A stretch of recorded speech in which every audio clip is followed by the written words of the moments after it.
Voyons cet exercice. Il s'agit ici de la mise en équation d'un problème. C'est-à-dire que nous avons un petit problème sous forme de phrase littérale en français et il faut le retranscrire en langage mathématique. Alors, ce n'est pas bien compliqué, il suffit de faire très attention à ce qu'on écrit. Trouvons un nombre x, sachant que son triple augmenté de 4 est égal à son double diminué de 2. Trouvons un nombre x, sachant que son triple, c'est-à-dire son triple, le triple de x, c'est 3x. Augmenté de 4. Augmenté de 4 plus 4 est égal, je recopie, est égal, à son double, mais le double de qui? Le double de x, c'est-à-dire le double de x s'écrit 2x, diminué de 2. Diminué, c'est un moins. Donc vous voyez comment à partir d'une phrase en français, tout est écrit dans cette phrase. En retranscrivant augmenté de 4, nous mettons plus, diminué de 2, nous mettons moins. Il s'agit donc de résoudre cette équation. Le paquet 2x, je le fais passer à gauche, le paquet plus 4 à droite. Et l'équation devient 3x, le plus 2x passe à gauche, devient moins 2x, égale, je recopie le moins 2, et le plus 4 passe à droite et devient moins 4. 3x moins 2x, 3 moins 2, ça fait 1, 1x. Moins 2 moins 4 me donne moins 6. Il n'est pas nécessaire, pas obligatoire de mettre le 1. X est égal à moins 6. Voilà donc le nombre que je cherchais. C'était x est égal à moins 6.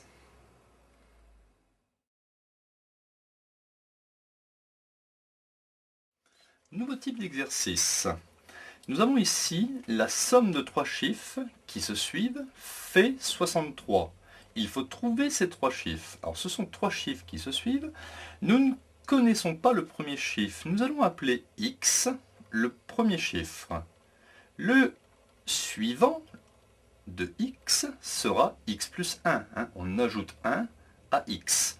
Et le suivant de x plus 1 sera donc égal à x plus 2, parce que c'est x plus 1 plus 1. Le premier chiffre, c'est x, le deuxième chiffre, c'est x plus 1, et le troisième chiffre, c'est x plus 2. Ces chiffres se suivent. Nous allons retranscrire cette phrase en langage mathématique. La somme de trois chiffres, donc le premier, x, plus le deuxième, plus le troisième, fait, on met égal 63. X plus x me donne 3x. 1 plus 2 me donne 3. C'est une équation. Je fais passer le plus 3 à droite et j'obtiens moins 3. Donc 3x égale 63 moins 3. 3x égale 60. X égale 60 divisé par 3. Ce qui me donne x égale 20. J'ai donc trouvé le premier chiffre que je vais mettre ici en vert, x égale 20. Ainsi, le chiffre qui suit 20, ce sera 21, 20 plus 1, et le chiffre qui suit 21 sera 22, 20 plus 2. Donc vous voyez qu'on peut toujours mettre sous forme d'équation un petit problème écrit en français.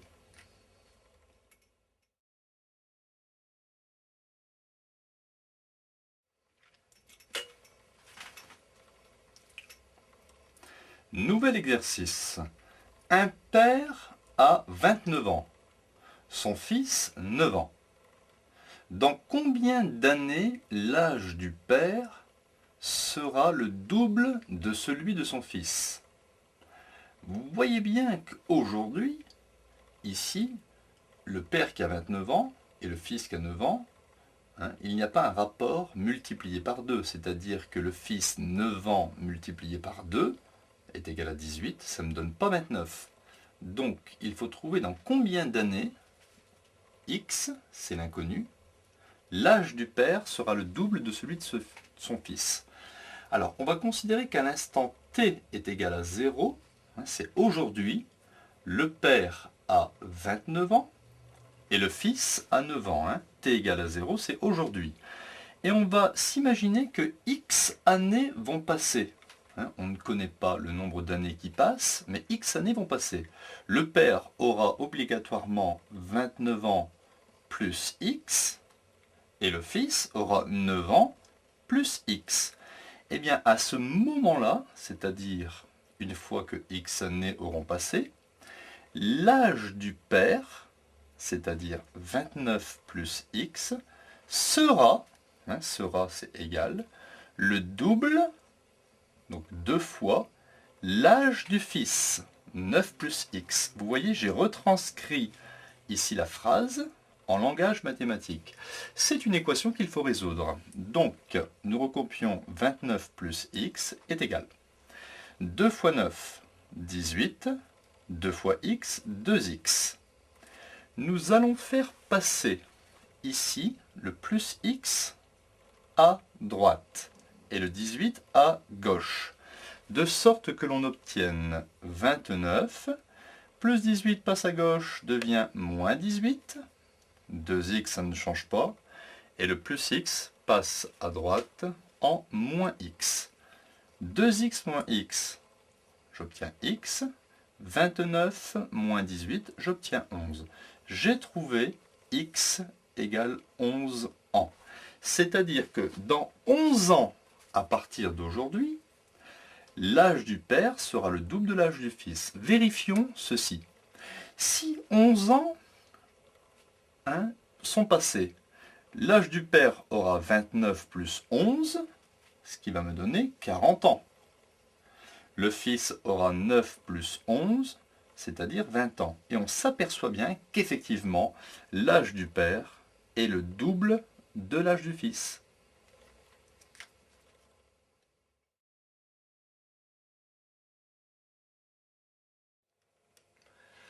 Nous avons ici un rectangle.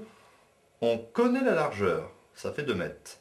Mais on ne connaît pas la longueur, égale x mètres. X est une inconnue.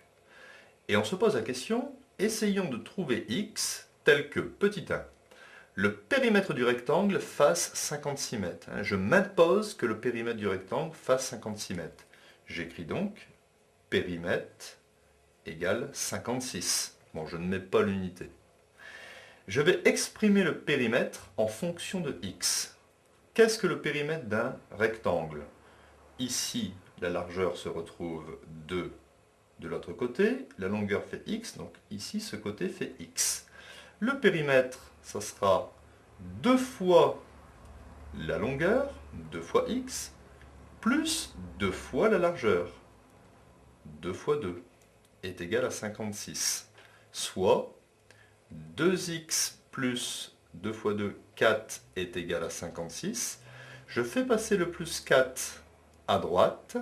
J'obtiens donc 2x est égal à 56 moins 4. 2x est égal à 52.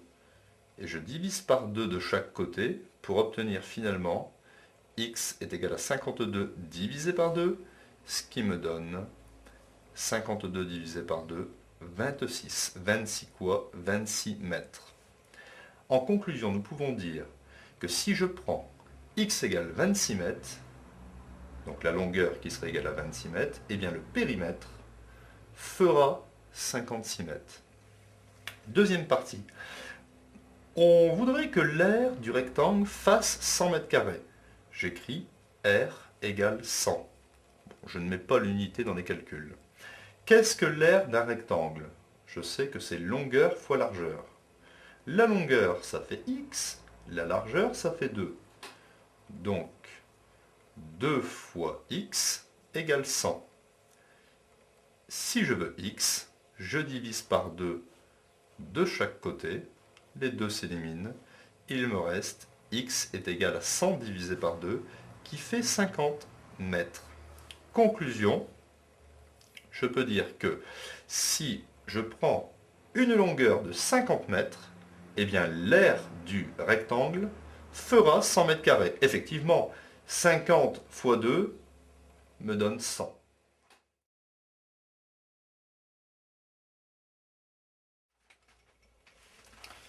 Nouvel exercice sur une mise en équation. Nous avons ici un carré de côté 6 avec les 4 côtés égaux et un triangle équilatéral avec les 3 côtés égaux. Cette distance-ci mesure 6 et cette longue distance mesure x, l'inconnu. Et nous devons trouver x tel que le périmètre du carré soit égal au périmètre du triangle équilatéral. Nous allons ici essayer dans un premier temps de trouver cette longueur. Étant donné que nous avons un carré, on peut écrire que nous avons ici 6, 6 et 6. Alors nous ne savons pas si c'est des centimètres, des mètres ou des décamètres, donc on laisse 6 sans unité. Ici nous avons x, ici nous avons 6. Donc il ne fait pas de doute que cette longueur-ci mesure la grande longueur moins 6, c'est-à-dire x moins 6. Donc cette longueur-ci mesurera aussi x moins 6, et cette longueur-ci aussi x moins 6, puisque c'est un triangle équilatéral.